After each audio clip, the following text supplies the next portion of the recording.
Everything is fine here on Detention Block AA23, a Star Wars podcast. I'm Mike, flying solo today to talk Star Wars with all you fans out there, specifically talking Andor now that that show has wrapped up, whether it's the season series, all the above. We are done, and there is a lot to say about it. But first of all, get the business elements out of the way really quick. If you're listening to us right now, hit that subscribe button, like this video, comment, rate, review, all the above. Any little thing you can do, we greatly appreciate it as it helps get our podcast and YouTube channel name out there amongst all the other Star Wars channels. So yeah, we greatly appreciate it. Once we hit 200 subscribers, we will be having a prize giveaway. So make sure if you subscribe to us, you are public so that we know you're a subscriber and can enter your name into the drawing. We'll do another one at 500, and the 500 one will be a big prize. So you're not going to want to miss that. Our chat is up and running. If you have any questions, comments, opinions, ideas, all the above, bring it to me. Would love to talk through it as well. As mentioned, we will be talking Andor. I won't be on too long today. We are going to be looking to talk about the final episodes on Friday, just with scheduling conflicts. There's a lot been going on. I know we didn't record last week. I was out of town in Wisconsin. My father just had his kidney removed. He had cancer on it. So got that taken care of. Successful procedure. Screened for if the cancer had spread anywhere. Luckily, nothing can be seen. I know the biggest concern was the lungs, but lungs came back clear. So he's in recovery now. But my wife and I wanted to make sure, and my son, that we would go to Wisconsin to be supportive for both my father and my mother during this process and help them out. So we weren't able to record again because I was out of town and busy. And then this week, other things got in the way. But I wanted to get on today just to express some quick thoughts and ride the excitement of the end of the show. But we will be recording Friday to go more in depth on some of the things I want to just bring up. But overall, all I can say is, how great was that? Holy cow. What a powerful show. What a powerful ending. I mean, this has to be some of the best, if not the best content we've gotten from Star Wars since Disney took it over. I mean, we felt that way about Rogue One when that movie came out. And this is on that level, if not above that. And it only adds to Rogue One, makes it even more powerful of a movie. It makes the OT even better, makes the prequels even better. It doesn't, as far as sequel, doesn't really impact that as much. I know people have their theories about, which I should say, spoilers alert. If you haven't watched the whole show, if you haven't finished it, throw in the spoiler tag. I will be talking about some of that stuff, especially the ending, what I was about to say. So don't want to spoil anything for anyone. If you haven't watched it, put us on pause, go watch the rest of the show, and then come back and listen to us. But no, just super. I was going to say, people have people have theories that the kid is Poe Dameron, and sorry to say, it's not a cool thought, cool idea, but unless they change canon, Poe already has parents that are known, and he was born, I think, two BBY or two after the Battle of ABY. So close. I mean, can understand the timing and the thought process, but no, he's got different parents. So, and was born at a different time, and that's canon. Anyways, it's just so impressive how powerful this show was. And you didn't have things like lightsabers. You didn't have things like Jedi, Sith.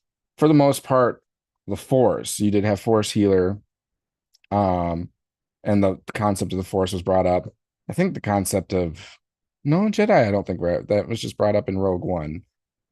Um, but just amazing how powerful this show was without those elements. Just really focusing on the Empire and really focus on uh, the rebellion. Just your ordinary people standing up to an empire that's very vicious. And this show really shed light on how bad the empire was and what levels they were willing to go um, to just innocent people. And it, I mean, we've had kind of an introduction to the things that the Empire would do, but not to the level that we got with like the Gorman massacre. And we got a little bit of that too with kind of the massacre on Ferrix as well. So it gives to the level and the depth that the Empire would go to get their way. So just entirely impressed with this show. Tony Gilroy knocked it out of the park. If you ever Tony Gilroy, if you ever want to come back and do more Star Wars, I know you said already that you are done with the Star Wars franchise. I think you might have made the comment for now, so that kind of leaves it open ended. But I think you were more speaking to in its entirety. But if you ever want to come back and make more Star Wars, like come on back, man. You did a great job with this. And well, I'll start with this. So I think it was after our last recording, we had a subscriber, Dark Decolot, sorry if I'm not pronouncing that right, who shared an awesome thought. Bring a little like true history into the creation of the show. And I thought it was pretty much spot on. And come to find out, I mean, some of it might have been a little wrong, but I think there might be elements of it that are still true. But just wanted to recognize him and like the depth of this thought. So I'll just read what he said. So he said, "Thanks for sharing your thoughts on Andor. I have become absolutely obsessed with this series." Me too. Love the positive energy. I will definitely continue to listen to your content. And then this is where he gets into the history stuff. So Luthen Rael is one of my favorite new characters during this period of Star Wars. I think Luthen will not make it after the third chapter of A2. He made it past third chapter, but didn't make it past the fourth, early in the fourth. I've shared this before, but I think Luthen is based off of Jean Moulin, a French resistance leader during the early days of the German occupation of France. Moulin was charged by Charles de Gaulle to unite the different resistance factions. He eventually succeeded in doing so. Unfortunately, in 1943, he was betrayed, arrested, tortured by Klaus Barbie, and died in the custody of the SS while being trained off to Berlin. Like Luthen Rael, who knew or who we know won't survive, Moulin never witnessed the liberation of France. Interesting, shortly after France was invaded, he was dismissed from the government post as a prefect. So he used his personal wealth to open an art gallery in Nice.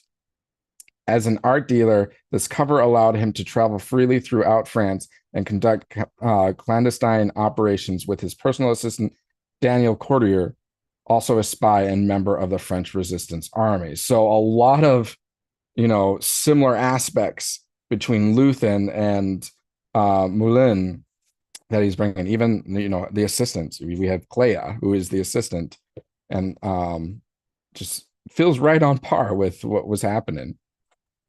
Love how Gilroy enriches Star Wars lore with great characters based on historical heroes, villains, and events. I can't wait to watch this series. If you get a chance, look up Jean Moulin and his assistant. I think Gilroy has given us a new saga to Star Wars, the Andor saga. And you are absolutely 100% spot on there. Like, I'm seeing people on social media being like, my new favorite trilogy, Andor season 1, season 2, and Rogue One. Like, this isn't just great Star Wars. This is great cinema. This is great storytelling. And that's what we've been calling for so long, at least in the since in the Disney era. Like, there are other good Star Wars content out there that, I've enjoyed, but just not to this level, especially with the storytelling. And it's like you're not even pulling things in like Darth Vader, or you're not doing like cameos to boost the interest of the show, you're just using storytelling. You're using captivating characters, character development. You're using like in-depth situations that people can understand. Not, I mean, it's kind of real world, but it's not.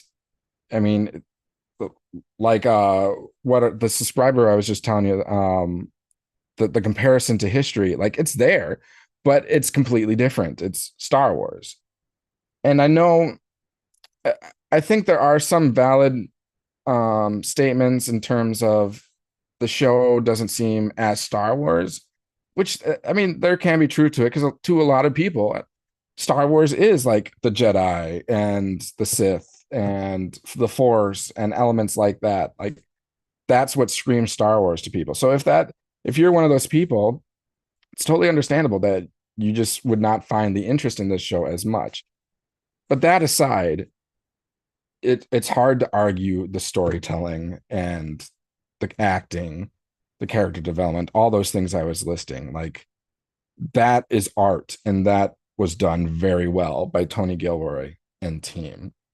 So just to speak to some of those things, uh, Tony Gilroy was even asked, like, why not bring in Darth Vader and or Grand Moff Tarkin? His response was great. It was, if I needed them, I would have brought them in. So, in other words, he didn't need them to make the show great or the story great.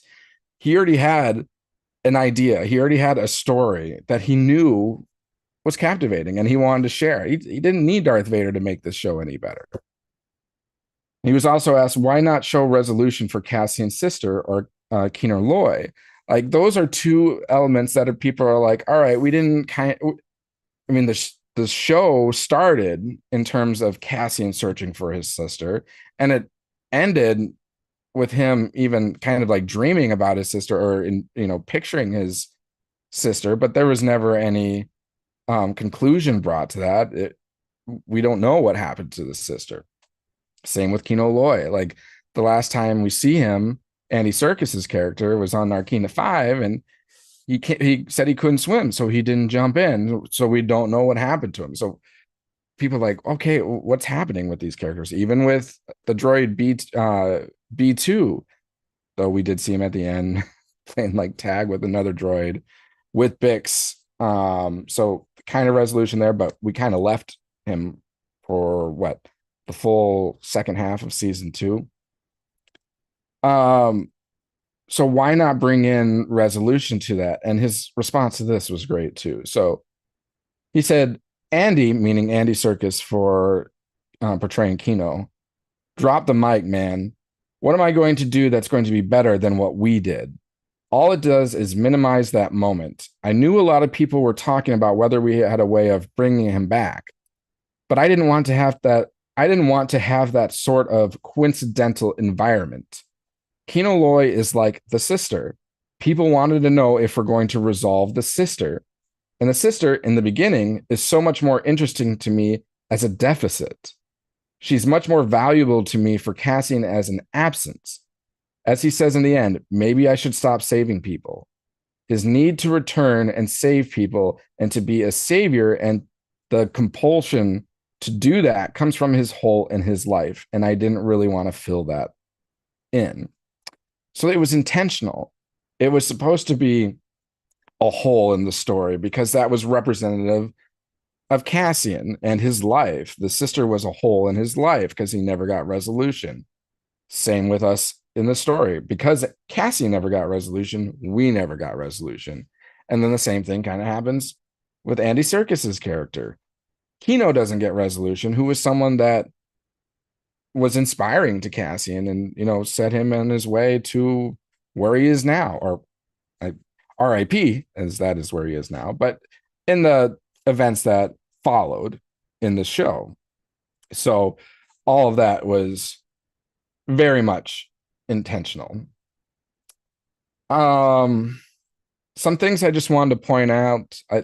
These are in no specific order, but hoping to get to them more on Friday when Bogey will be on. I think Greg will be on as well. So we can talk through many of these in more depth, but just want to throw these out there for like discussion points and some things I thought were super interesting in the back half of this show.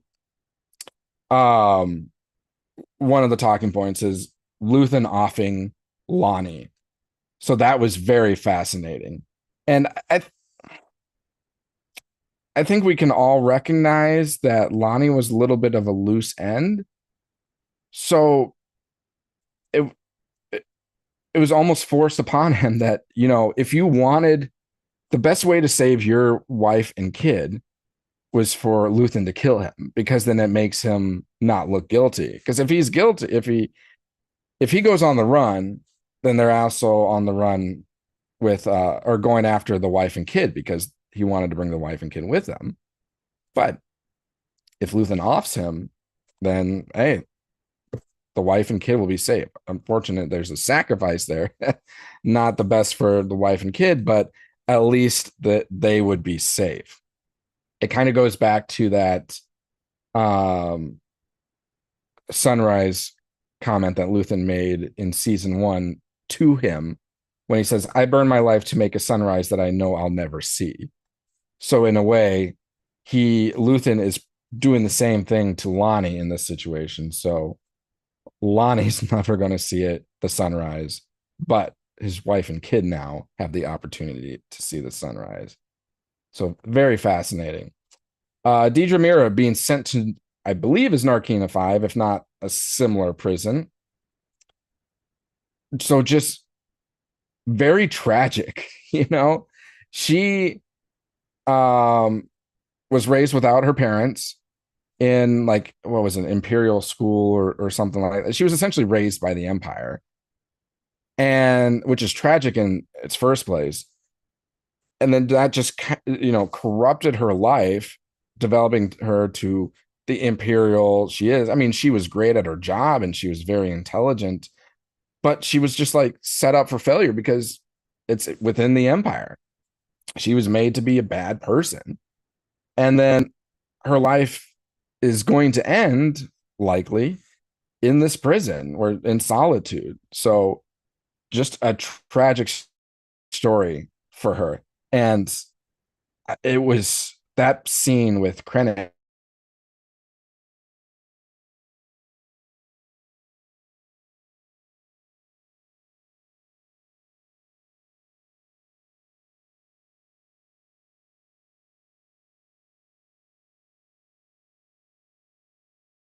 a rebel spy. Like that just had to be salt in the wound.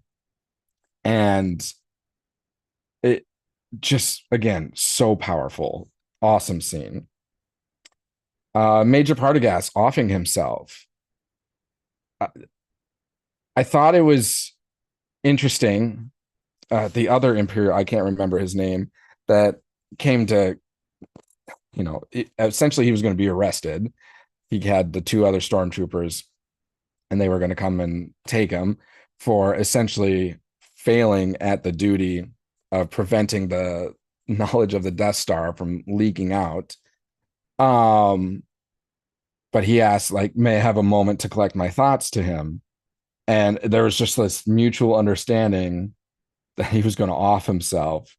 And I think we get that understanding when the other Imperial is standing out with the stormtroopers and they hear the gunshot and the 2 stormtroopers like go to, oh, what happened? Let's go in. And he's like, no, he knew what happened. And he was giving him that respect, probably for all that he had done for the Empire leading up to that point, and just figured better for him just to off himself than go through the torture of either being in prison for the rest of his life, like Dedra, or whatever was going to follow from his arrest.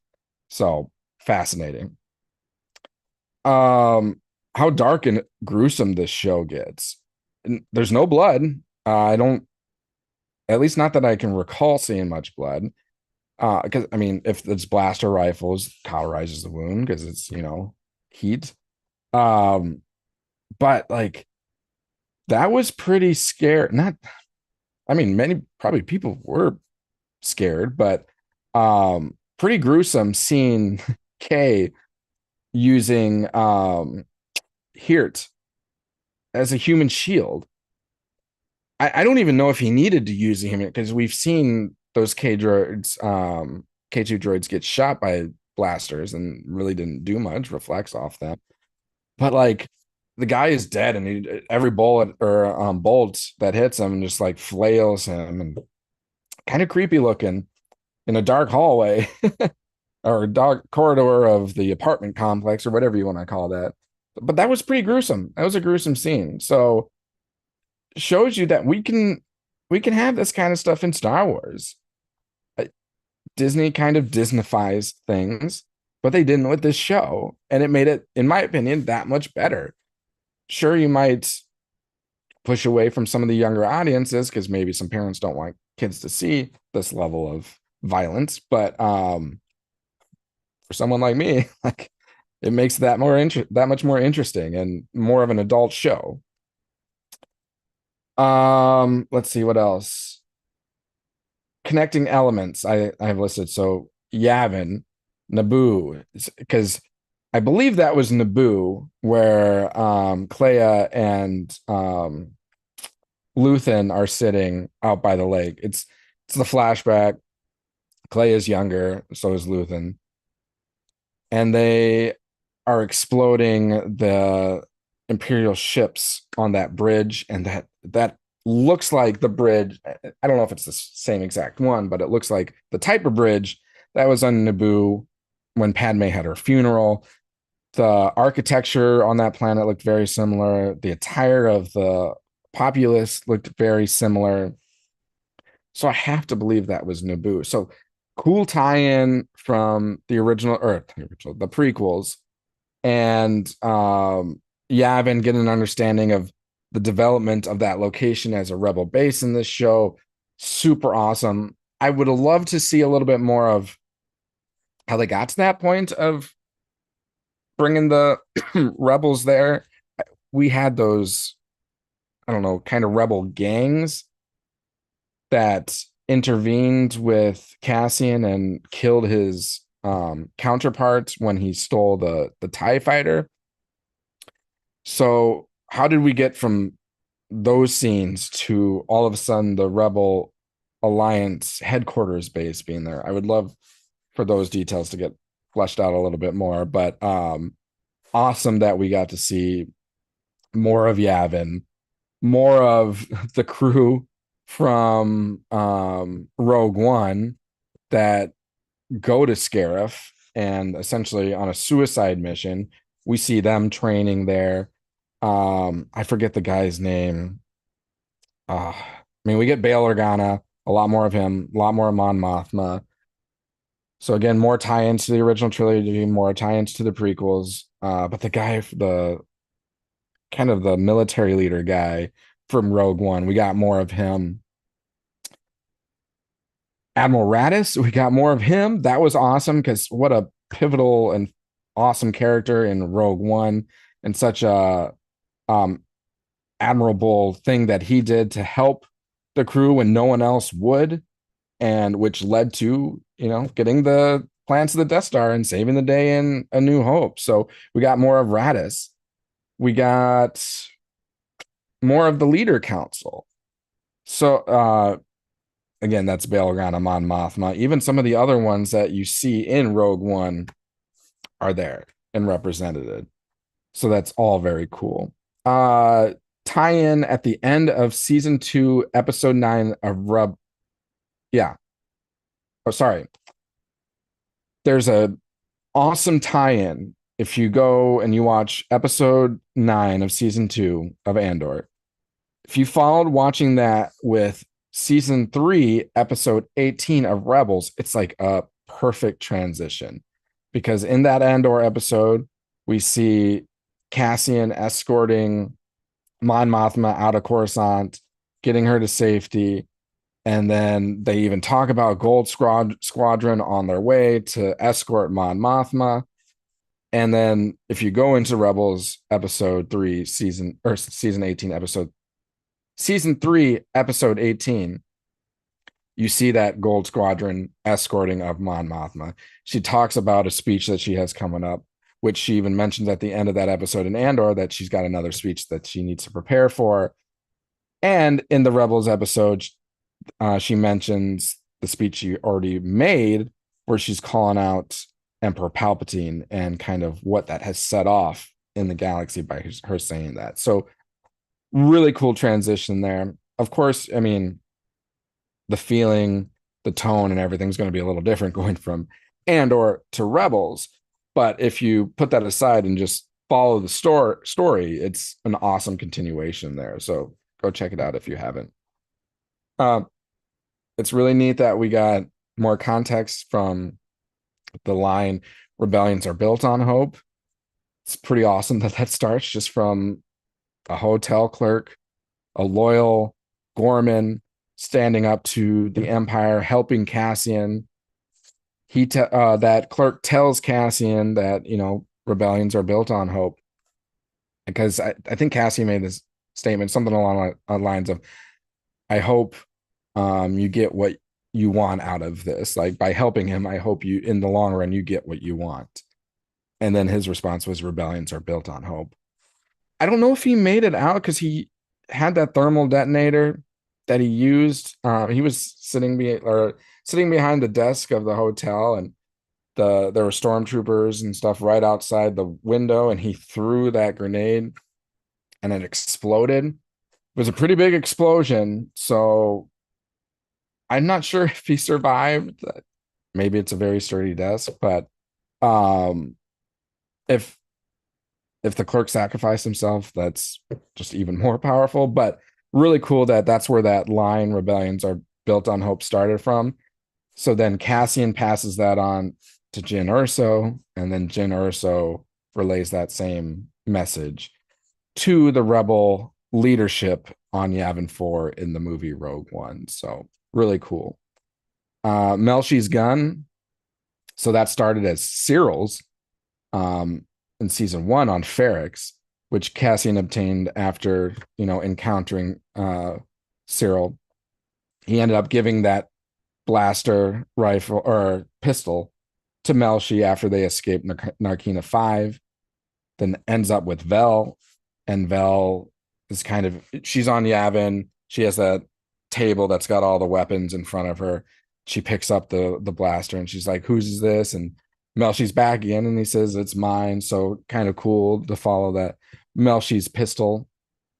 I already spoke to B2 not being left behind, so I'm glad we got resolution on B2. He's still alive. He's still kicking. What's the name of that planet? I can't remember. But I was calling it Iowa before because it was all like wheat or corn or something like that. But yeah, he's with Bix. They're all okay. And I know there's a lot of.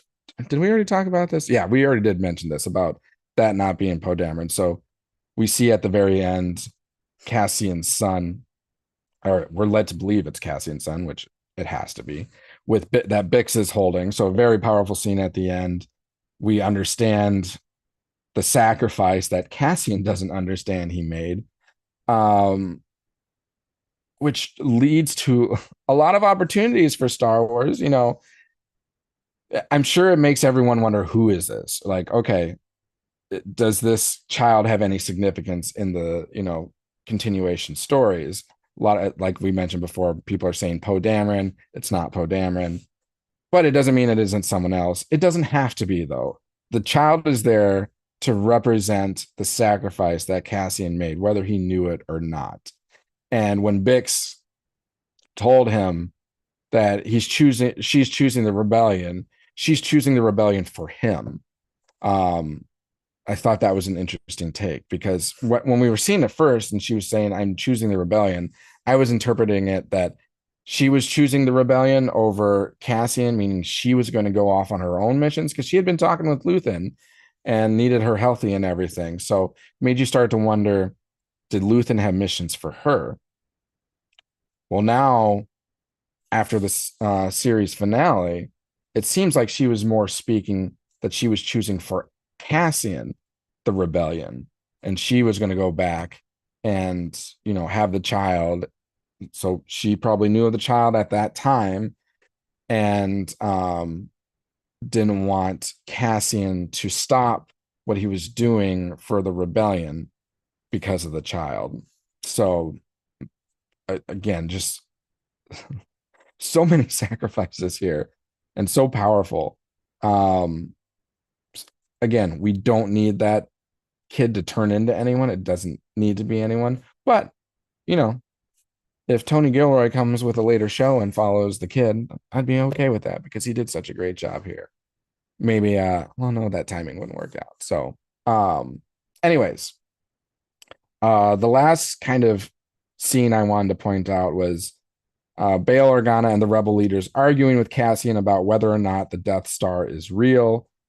Only Mon Mothma seems to believe him, but they're all going to find out pretty soon that he wasn't lying. But it's just very fascinating knowing what we know, like what happens to Bail Organa and his home planet of Alderaan, and like if they would have just intervened earlier, could that have prevented that from happening? Who knows? So interesting that Bail is resisting on this, yet comes to the ultimate demise as a result of the Death Star. So, and again, in that kind of argument scene, you get more of the leaders that we saw in Rogue One from the rebels in that, and they're all not agreeing with the Cassian, saying like Luthen is a maniac. How can you believe anything that he says? You know, he works with Saw. That Saw is a maniac. Like, what are you doing? So just all very interesting stuff. Let me just scroll through my notes here really quick. Um, I did see a pretty cool quote on Twitter or X, and I wanted to share it. It said, "The show started with two men moving in the shadows and choosing to sacrifice everything to make a sunrise they would not see, and it ended with the two women they loved most stepping, or the two they loved most stepping into that sunlight and having a chance at peace." So the overall message of the show, sacrifice their lives for the, you know, ultimate goal of peace, did they did obtain that success. So did come at with a price to pay, their own lives, but they knew that from the get-go. So just thought that was a powerful line I saw from X. Let's see. Yeah, I think at most everything else I'm just going to hold off on. Again, I just wanted to keep this one short, just point out a few things top of my head that I um wanted to talk about after watching it. I did watch it yesterday. I was planning on only watching one, and if you watch those episodes, couldn't just take in one. I was like, all right, I'm gonna need to watch the next. And then after the second one, okay, I'm gonna need to finish it off. So that's how great it was and how captivated I was. So I did end up watching the rest. I stayed up, I think, until 1:30 in the morning, but it was worth it. Sacrifice was worth it. But again, on Friday, we'll have likely Bogey and Greg joining us, and we'll talk through the second half of the season, essentially. And maybe we'll talk through some of these points and get their opinions on everything. And I'm definitely fascinated to see or hear their points of view and how they enjoy the show. But I can't reiterate it enough. It knocked it out of the park. And I just hope this sets a precedent for the type of content for Star Wars we can have going forward. Not that everything has to be like this. Not every show needs to be to this level, just because of the expansive audience that Star Wars brings in. But can we still get more of this? And when we have feature films, can it be to this level? And you know, bring if you can get Tony Gilroy and have him kind of do the same thing, but for the second Death Star. I mean, we all know the line from Mon Mothma in Return of the Jedi. Many Bothans died to bring us this information. There is a story there. There is definitely a story there. One probably just as interesting and captivating as obtaining the original Death Star plans. Tony Gilroy, bring it to life. I trust you to make that happen. Again, you probably won't. You might be done with Star Wars. And who knows, maybe it'd be too similar of a show to do that for the second Death Star. But there's other cool kind of spy, rebel, underground stuff that you can explore leading up to Empire Strikes Back and Return of the Jedi outside of the Death Stars. There's so many different stories we could tell. And I would love to see him on this level, this depth, and this dark. Like I'm all for that. So anyways, I will wrap this up. So thank you for tuning in today. Again, we'll be recording on Friday. Have more thoughts from Greg and Bogey, hopefully. But if you're listening to us right now, hit that subscribe button, like this video, rate, review, comment. Again, we'll have a prize giveaway once we hit 200 subscribers, and then we'll have a very big prize giveaway at 500 subscribers. So don't miss out on that. Have a great rest of your day. Have a great rest of your week. And we look forward to talking with everyone again on Friday, talk more Andor. So, and then after that, we still have Tales of the Underworld to talk about. So we'll probably talk about that next week. But until then, as always, may the force be with you.